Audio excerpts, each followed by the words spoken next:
Today I'm going to go over how I'm going to break a 48-hour fast on the carnivore diet so I can take full advantage of it. So about once a week I do about a 48-hour fast, and it has a lot of benefits. The main one is to try and spike my HGH, my human growth hormone, as high as I can get it.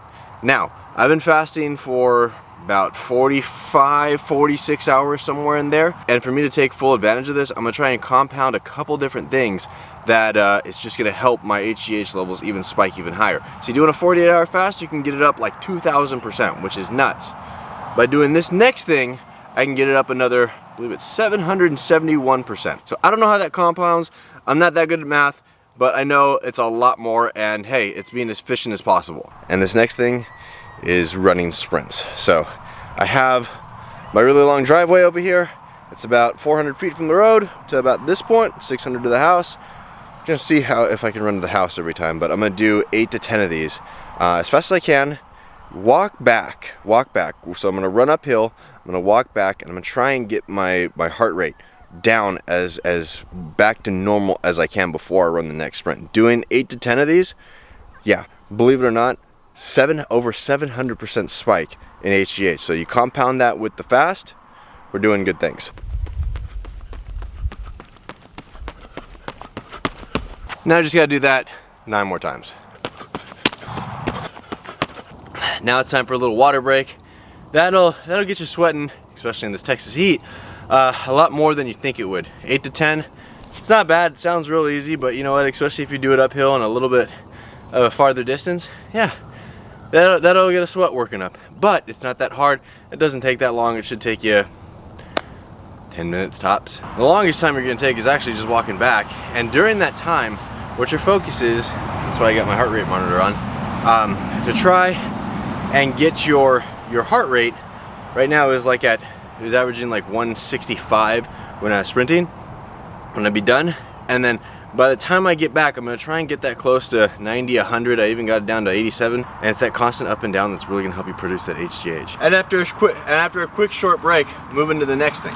See, a couple things really spike your HGH. Sprinting, it's really getting your heart rate up, and you can either lift heavy weights, you can do jumping jacks, you can do box jumps. I'm gonna do a version of a HIIT workout real quick, a high intensity interval training that I can do right here in the front of my yard. So I'm gonna start off jump rope, gonna go to probably push-ups, then to kettlebell. Probably gonna do something where I'm gonna try and do 100 of each of those, and every time I get tired, probably every 15-20 of them, I'm gonna come back here and do 50 jump ropes. Note to self, do it on concrete or somewhere flat so you're not hitting the rope on leaves and grass and whatnot.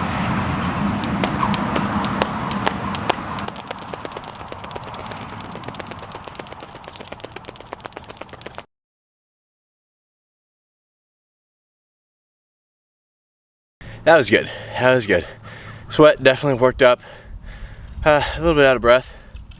A lot out of breath. But you guys get the point. It's hard to film when you're doing that and trying to keep up a tempo to where you keep your heart rate up. That's a 71-pound kettlebell, so you go heavy. Don't hurt yourself, but go as heavy as you can. Mind you, it's that resistance training. It's doing that heavy stuff that really, I got the sweat all in my eyes, really helps boost up your testosterone and your HGH. I just want to tell everybody, getting started for the first like 3 or 4 months, I didn't do any workouts. I didn't really do much in the way of working out except for out on the farm, which is a workout in and of itself. But to do some focused things like this, wasn't doing that until 3 or 4 months in, when I felt like I was hitting a little bit of a plateau. Then I said, you know what, I need to start adding this because I could. Because I think the first time that I tried running a mile, after I realized I jumped on the scale and I was 286.6 back in December. So like, had to be like December 3rd or 4th or whatever. I think it ran like a 13 or 14 minute mile, which is just garbage. Just the other day, 5:28. That's better than my old speed used to be. Used to be around, 6:45, 7. But now, shoot, I'm in better shape now than I've ever been. And just remember, if your goal is weight loss, it's not gonna happen by accident. You gotta stick as closely as you can to the carnivore diet. Try and be as strict as possible.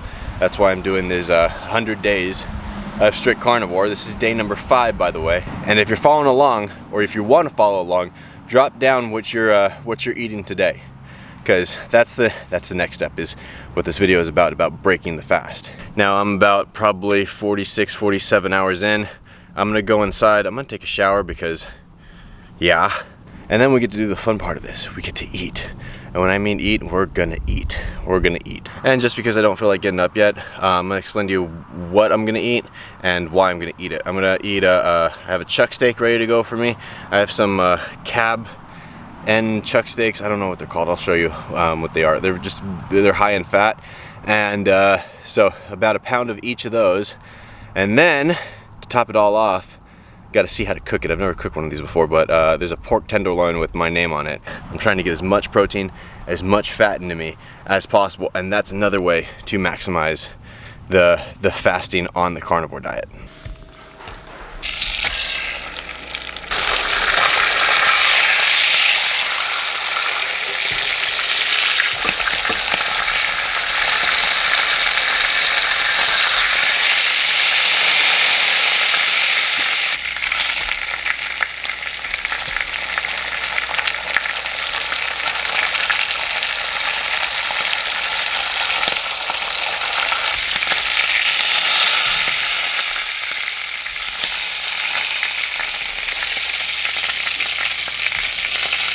And voila, look at that. That is my food.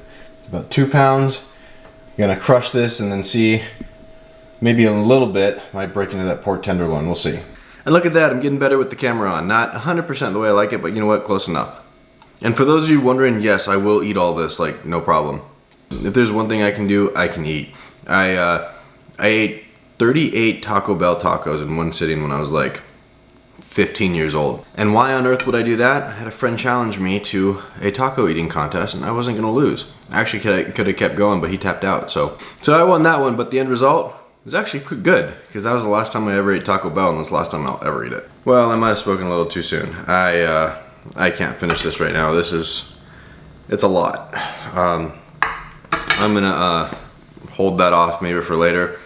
I was thinking get a little adventurous with that pork tenderloin, but I don't think I'm gonna be able to stomach that. So we just might have to save that for tomorrow, or maybe do a pork tenderloin for Sunday football. But I will tell you this, it's so important how you break that fast, and getting, you know, these steaks here, these are pretty high in fat. The chuck steak's very high in fat, that cab steak very high in fat. And now my body's gonna utilize the spike in HGH, the spike in testosterone, insulin growth factor 1, all that stuff, along with what I just ate, and it's gonna help me pack on a lot more muscle. I said this yesterday, and I'll say it again now, but when I was much bigger, I'd do this same kind of routine to where I eat on, we'll call it Monday, okay? Monday at 3 o'clock, then I'll go do some stuff around the farm, then I'll go do a workout like 5:30, then go play pickleball, then Tuesday, we'll call it Tuesday, I don't eat at all, but I go get my cardio in.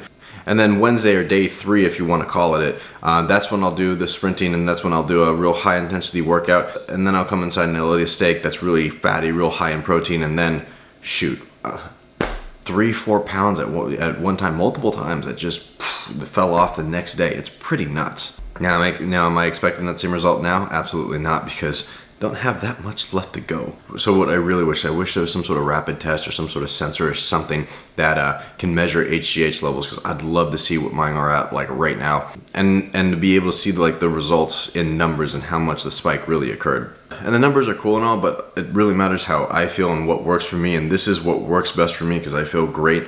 So you gotta do what works best for you, kind of tinker with it. I've obviously done that, work out at this time, do these movements, you know, eat this, eat that, don't eat this, and that kind of thing. And this is just my kind of routine that I'll do about once a week. So with that, to see more videos like this, hit that subscribe button down below, ring the notification bell so you get notified when I put up a new video. Drop a comment of what you're eating today, because it might give me a couple ideas. And we'll see you on the next one, all right? See ya, bye.